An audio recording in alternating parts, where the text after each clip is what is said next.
What can Walt Disney, the entrepreneur, tell us about managing creativity? Well, let's take a look at book excerpt number 5.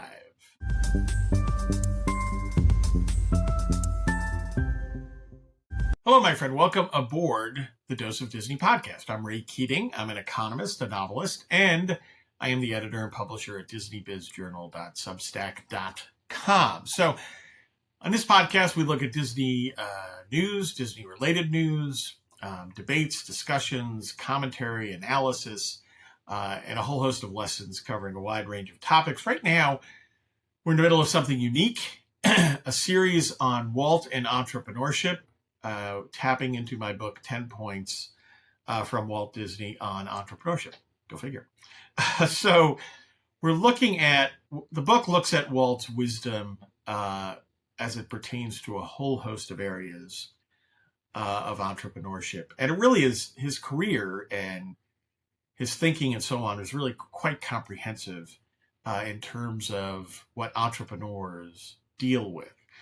So if you are a budding entrepreneur, you have your own business, you're thinking about it, or you just are fascinated by the topic, you're fascinated by Walt's entrepreneurial journey, there's a lot here in this book, and we're taking some excerpts and bring them to you in this podcast, hopefully giving you some inspiration to perhaps go out, start your own business, take your own business in a new direction, or just get some of my books at raykeatingbooksandmore.com and grab me a copy of 10 Points from Walt Disney on Entrepreneurship. So let's get started with what I had to say for this episode, what we look to in terms of the excerpt. So Walt Disney captured, illustrated, and understood the importance of creativity as an artist, an entrepreneur, and a manager. That's important because we only tend to think of him as, I think, the artist very often. But let's focus here on that last part.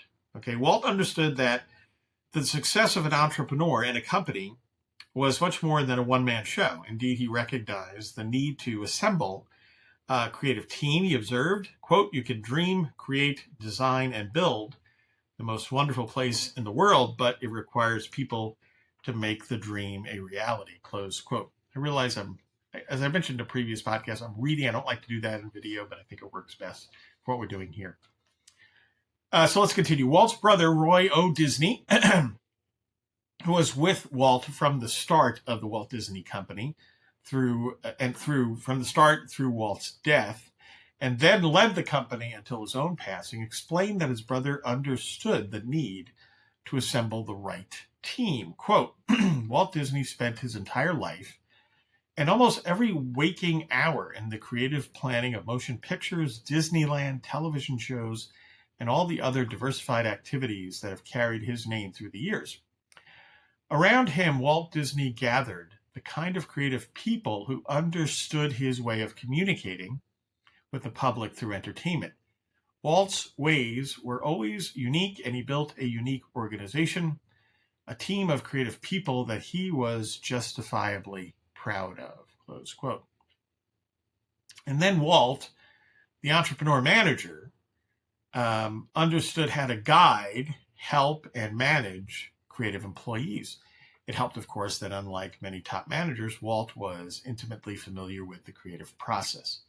He was able to think both as a creator and as a businessman manager. It's pretty unique. For his company, Walt knew that the act of creation was a unique blend. He said, quote, "We're always exploring and experimenting. We call it Imagineering, the blending of creative imagination and technical know-how," close quote. As for managing his team, Walt observed, quote, "I think if there's any part I've played, the vital part is coordinating these talents and encouraging these talents and carrying them down a certain line. It's like pulling together a big orchestra," close quote.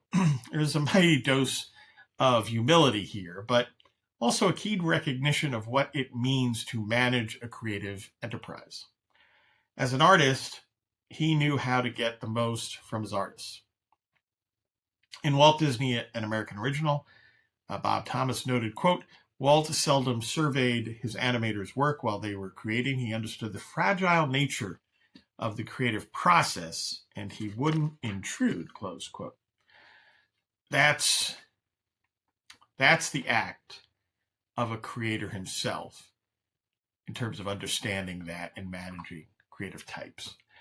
There's more to come in the rest of this series. Please subscribe to DisneyBizJournal.substack.com. If you become a paid subscriber, you get 3 books to start, and you get other books going forward. But the 3 books to start are, in fact, 10 Points from Walt Disney on Entrepreneurship, The Disney Planner, and 1950s Sci-Fi.